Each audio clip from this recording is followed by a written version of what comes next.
అందరికీ నమస్తే అండి. వెల్కమ్ టు నేటి తరం మగువ ఛానల్. ఫ్రెండ్స్ 7 డేస్ డైట్ ప్లాన్లో ఈ రోజు 6th డే చూస్తుండగానే 6th డే అయితే వచ్చింది. ఈ 7 డేస్ తర్వాత నేను ఎంత తగ్గినా చూపిస్తాను అండి. ఈ 7 డేస్ డైట్ చేయడానికి ముందు నా వెయిట్ 62.45. మరి ఈ 7 డేస్ డైట్ చేసిన తర్వాత మళ్ళీ నా వెయిట్ అనేది చూపిస్తాను. ఫ్రెండ్స్ తప్పకుండా వీడియో ఇష్టాలు ఒక లైక్ చేయండి. అట్లాగే మీకు ఎలాంటి వీడియోలు కావాలి, ఏం చూడాలనుకుంటున్నారు, మీకు ఏం డౌట్స్ ఉన్నా కామెంట్ అయితే చేయండి. తప్పకుండా రిప్లై ఇస్తాను. ఎక్కువ కామెంట్స్ దేని మీద వస్తుందో దాని మీద అయితే తప్పకుండా నేను వీడియోస్ అన్ని చేస్తాను అండి. ఇంతకుముందు నేను 71 ఉండేదాన్ని. 71 నుంచి నేను వీడియోలు అనేది చూపించుకుంటూ వస్తున్నాను ఎంతెంత తగ్గుతున్నా అని. కానీ ఆ డైట్ అయితే ఈ డైట్ కాదండి. అది తింటూ వెయిట్ లాస్, మన ఇంట్లో ఏదైతే తింటున్నారో అదే తింటూ వెయిట్ లాస్ చేస్తూ వస్తున్నాను నేను. అదే అంటే ఇంత ఫాస్ట్గా అయితే తగ్గం. దీంట్లోనే తప్పకుండా అంటే వారంలో 3 kgs, 1 monthలో 12 kgs తగ్గే డైట్ ఇది. ఎవరైతే వెయిట్ తగ్గాలనుకుంటున్నారో ఫస్ట్ అయితే ఈ డైట్ 7 డేస్ చేయండి. తర్వాత మీరు ఇంకా ఫాస్ట్గా కావాలి వెయిట్ లాస్ అని చాలామంది కామెంట్స్ చేస్తున్నారు కదా.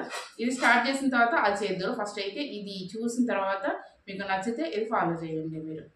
ఓకే, మరి ఈ 6th డే నేను ఏమేమి తిన్నా ఏంటి అని మీకు చూపిస్తే పదండి. సో ఎవరైనా కూడా వెయిట్ లాస్ అవ్వాలనుకునే వాళ్ళు ఫస్ట్ తింటూ వెయిట్ లాస్ అవ్వడానికే ట్రై చేయండి. ఎందుకంటే మన బాడీకి అన్నీ కావాలండి.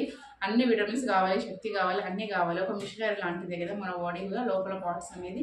సో అందుకని తింటూ వెయిట్ లాస్ అయితే మంచిది. సో తప్పకుండా టైం ఉన్న వాళ్ళు వర్కౌట్ చేయండి. ఫాస్టింగ్లో వర్కౌట్ చేయడం వల్ల మంచి వెయిట్ లాస్ ఉంటుందండి. ఉదయం హాఫ్ లీటర్ గోరువెచ్చని నీళ్ళతో నడి అయితే స్టార్ట్ అవుతుంది. తర్వాత ఇక్కడ వచ్చేసి ఈ బ్రేక్ఫాస్ట్గా 2 గ్లాసుల అంబలి అండి. ఇంట్లో మొలకెత్తిన పెసర్లు కూడా వేసి మసల పెట్టుకున్నా నేను. ఆ అంబలి 2 గ్లాసులు అయితే తాగేసిన. ఇది లంచ్ టైంలో ఇది మిల్ మేకర్స్ అండి. మిల్ మేకర్లో నేను ఎగ్స్ వేసి ఫ్రై చేసుకుంటున్నా. అంటే మనం వేడి నీళ్ళలో మిల్ మేకర్లు వేసి తీసిన తర్వాత కొద్దిగా ఆయిల్ వేసి మిల్ మేకర్ వేసి తర్వాత 3 eggs వేసి ఇలా ఫ్రై చేసిన. ఈ రైస్ వచ్చేసి బ్రౌన్ రైస్. ఎంత తీసుకున్నా చూసారు కదా, ఇంత దోసెడంతా ఉంటుందండి. అంతే అన్నము. మీరు కప్పుతో కొలుచుకోవాలి, చిన్న కప్పెడు. అన్నం ఎంత తీసుకున్నామో దానికంటే డబల్ అయితే నేను ఇక్కడ ఫ్రై తీసుకున్నాను. దీంట్లోకి టమాటా చారు వేసుకుంటున్నా. ఇదే నా లంచ్ అండి ఈరోజు. ఇప్పుడు టైం ఈవినింగ్ 4:30 అవుతుంది. 4:30కి 2 జామకాయలు అయితే తినేస్తున్నాను. 6 o'clock అయితే బ్రూ కాఫీ తాగినండి వితౌట్ షుగర్. రేపు మార్నింగ్ వరకు వాటర్ తప్ప ఇంకా ఏమీ తినలేదు, ఏమి తాగలేదండి. ఇంతే అండి, నా డే 6 అయితే కంప్లీట్ అయిపోయింది.